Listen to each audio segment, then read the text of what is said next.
Hello बच्चों, अब हम करेंगे question number 29। A car is purchased for ₹3,48,000। Its value depreciate at 10% per annum during the first year and at 20% per annum during the second year.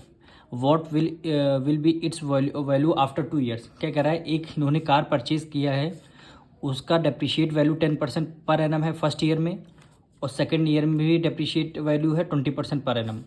तो आपको value बतानी है after 2 years उसकी value कितनी होगी। तो सबसे पहले इसमें वही आपका अमाउंट वाला ही फॉर्मूला लगेगा। तो इसमें डायरेक्ट हम लिखते हैं value of car after 2 years, यानी 2 साल बाद इसकी वैल्यू कितनी होगी आफ्टर 2 ईयर्स।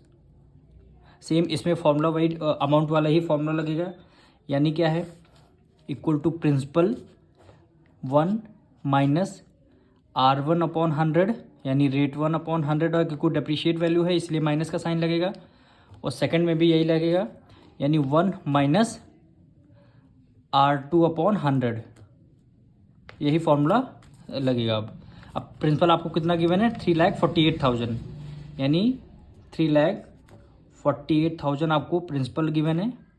1 माइनस, क्योंकि डेप्रिशिएट वैल्यू इसलिए माइनस का साइन लगाना, R1 की value 10% during the first year, यानी फर्स्ट ईयर में 10% डिक्रीज हो रही है, और सेकेंड ईयर में कितनी डिक्रीज हो रही है, 20%। सेकेंड ईयर में 20% वैल्यू डिक्रीज हो रही है। अब देखिए सिंपल करते हैं थोड़ा, 0 से 0 हम कैंसिल कर देंगे, 0 से 0 कैंसिल कर देंगे, और हमारा कट रहा है 2 × 2 और 2 5 कितना हो जाएगा, 10 हो जाएगा। अब इस वैल्यू को हमें सॉल्व करना है, यानी 3,48,000 000 मल्टीप्लाई 10 की मल्टीप्लाई 1 से करेंगे, 10 में 10, और 1 माइनस कर देंगे, कितना आएगा, 9/10। अब देखिए यहाँ पे बचा 5 में 1 माइनस कर देंगे, कितना होगा, 4, यानी 4/5 हो जाएगा।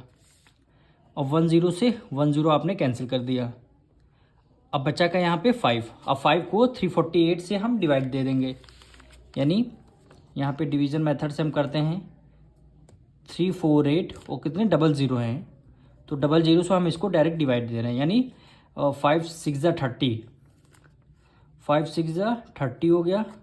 यहाँ पे बचा 4, 8 हमने राइट डाउन किया, 5 9 45, क्या होता है, 5 9 45, 8 में से 5 गया, कितना आएगा, 3 आएगा, और हमने 0 को हमने राइट डाउन कर लिया, तो कितना हो गया, 5 6 30, 5 6 30, यानी रिमाइंडर हमारा 0 आ गया। इसका मतलब क्या, 5 से कितने टाइम्स में, 696 टाइम्स में जाएगा, यानी 5 × 5, वो ये कितने टाइम्स में जाएगा, 696 टाइम्स से, और यहाँ पे 1 0 बचा था, यानी यहाँ पे 0 आ जाएगा, फिर यहाँ पे 0, यानी यहाँ पे हमने 696 और लास्ट में ये हमने 0 आएगी। इतने टाइम्स में हमारा ये डिविजिबल हो रहा।